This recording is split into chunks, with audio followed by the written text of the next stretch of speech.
大家好，我是温德里夫。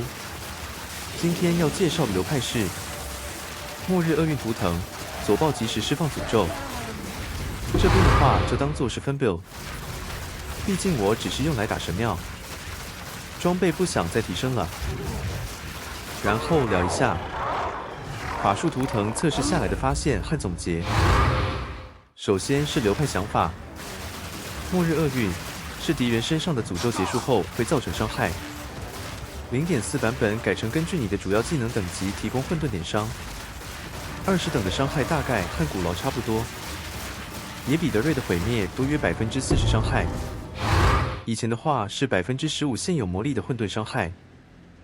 自噬版本一般会串命能爆发和诅咒地面，怪物离开诅咒地面时等同诅咒结束，所以会造成伤害。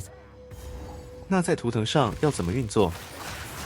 图腾的技能辅助宝石不能串命能爆发，所以末日厄运要造成伤害还有一个方法就是超过诅咒上限，也就是串2个诅咒。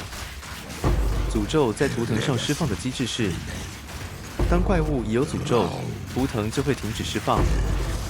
意思是，当图腾放上2个诅咒技能，就会交替释放，也就可以产生末日厄运的伤害。自噬时，末日厄运和德瑞的毁灭，他们的伤害是看诅咒等级，但在图腾上是看图腾的等级。图腾是你，但你不是图腾。意思是，图腾释放技能，照理说不会让你的暴击时释放产生能量累积，但测试后发现，有上限的技能，图腾释放会等同于你自己释放。例如，诅咒地面、风暴漩涡、藤蔓痛打等。换句话说，既然是我自己释放的技能，我也可以法术偷取生命。最后就变成图腾自己放诅咒，绝望和时空锁链交替释放。末日厄运和德瑞的毁灭造成伤害，并且触发暴击时释放的衰弱诅咒。衰弱盖掉图腾的诅咒，又触发末日厄运。然后我在旁边逛街，还可以法术偷取生命。技能的话，法术图腾。串绝望，时空锁链，德瑞的毁灭，产生诅咒地面和伤害。末日厄运，主要伤害。应急图腾，打王的话会换成乌特雷的出走。暴击时释放。串衰弱，诅咒地面。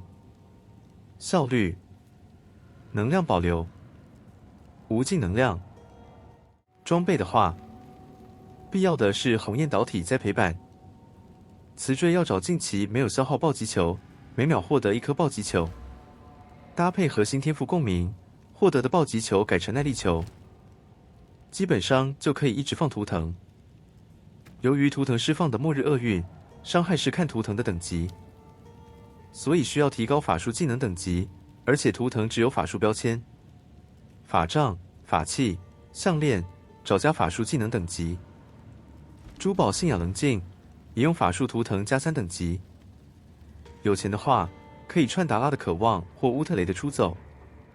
防御面，穿灵魂束缚栽培版，偷取多余的生命恢复套用到能量护盾，搭配涂油快速代谢，偷取生命回复不中断。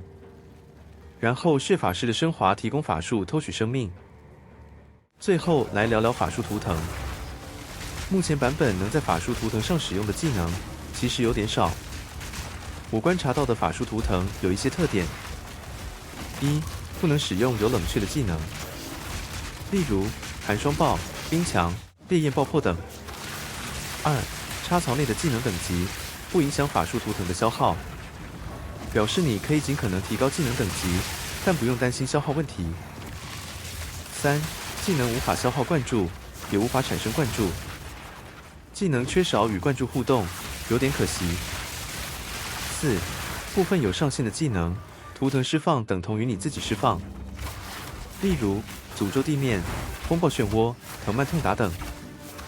但多根图腾同时释放技能，并不会提高你的技能上限。5.